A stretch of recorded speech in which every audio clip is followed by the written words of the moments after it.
महाभारत में एक समय ऐसा आता है जब दुर्योधन को ऐसा लगता है कि कृपाचार्य युद्ध में क्या करेंगे। वे तो एक साधारण ब्राह्मण हैं, उनका युद्ध से क्या संबंध। दुर्योधन अपने मन में आए इस विचार को पितामह भीष्म से साझा करता है। तब पितामह भीष्म दुर्योधन को कृपाचार्य की वास्तविक सच्चाई बताते हैं, जिससे सुनने के बाद दुर्योधन के कृपाचार्य के प्रति विचार बदल जाते हैं। भीष्म ने बताया कि सप्तऋषि गौतम के पोते और ऋषि शरद्वान के पुत्र कृपाचार्य एक या दो नहीं बल्कि पूरे के पूरे 60,000 महारथियों को अकेले हारने की क्षमता रखते हैं। वृद्धावस्था में भी कृपाचार्य महारथियों के भी महारथी हैं तथा अपने पिता शरद्वान के समान ही अनेकों युद्ध विद्याओं में माहिर हैं।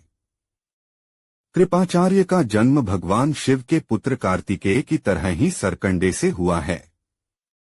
वे चाहे तो पांडव सेना में हाहाकार मचा सकते हैं, परंतु वे इस बात को भी जानते हैं कि धर्म पांडवों के साथ है, इसलिए वे अपनी पूरी शक्ति का प्रयोग नहीं कर रहे। वरुणास्त्र, अग्नेयास्त्र, इंद्रास्त्र और ब्रह्मास्त्र का ज्ञान रखने वाले योद्धा कृपाचार्य कोई साधारण ब्राह्मण नहीं, बल्कि भगवान परशुराम और गुरु द्रोण के समान ही शास्त्र और शस्त्र का ज्ञान रखने वाले एक महावीर ब्राह्मण हैं। हस्तिनापुर के कुलगुरु कृपाचार्य अनेकों भयानक अस्त्रों से लेकर दिव्यास्त्रों तक का ज्ञान रखते थे। राजा शांतनु के जाने के बाद भीष्म पितामह ने ही उन्हें अपने कुरु वंश का कुलगुरु बनाया था। वे धर्म, नीति और शास्त्र के बड़े विद्वान थे। धृतराष्ट्र की सभा में विदुर, भीष्म पितामह और गुरु द्रोणाचार्य के समान ही कृपाचार्य भी विशेष स्थान रखते थे। अपनी विद्या और धर्मनीतियों के आधार पर उन्होंने वर्षों तक कुरु वंश का मार्गदर्शन किया। कौरवों और पांडवों को आरंभिक शिक्षा कृपाचार्य ने ही दी थी और बाद में वे गुरु द्रोण के आश्रम में गए।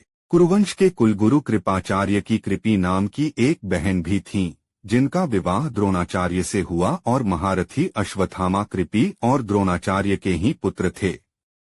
महाभारत के आदि पर्व अध्याय 67 के अनुसार कृपाचार्य रुद्रगणों में से एक के वंशावतार थे।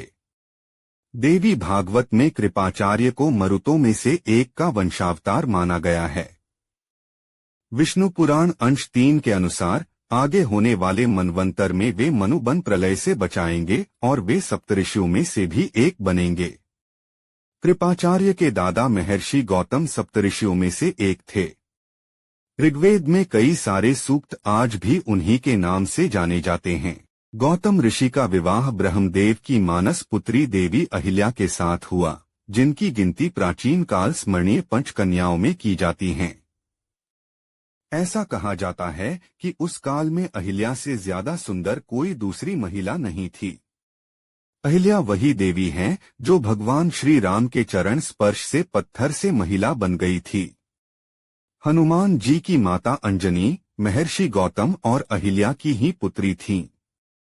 ऐसा माना जाता है एक बार गौतम ऋषि को गौ हत्या का पाप लग गया था। राजस्थान के प्रतापगढ़ जिले में स्थित गौतमेश्वर महादेव तीर्थ में स्थित मंदाकिनी गंगा कुंड के बारे में यह मान्यता है कि इसी कुंड में स्नान करने के पश्चात महर्षि गौतम को गौ हत्या के दोष से मुक्ति मिली थी।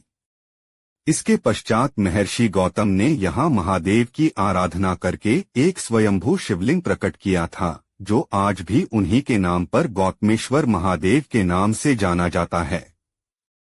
गौतम ऋषि के पुत्र का नाम शरद्वान था, जिनका जन्म बाणों के साथ हुआ था।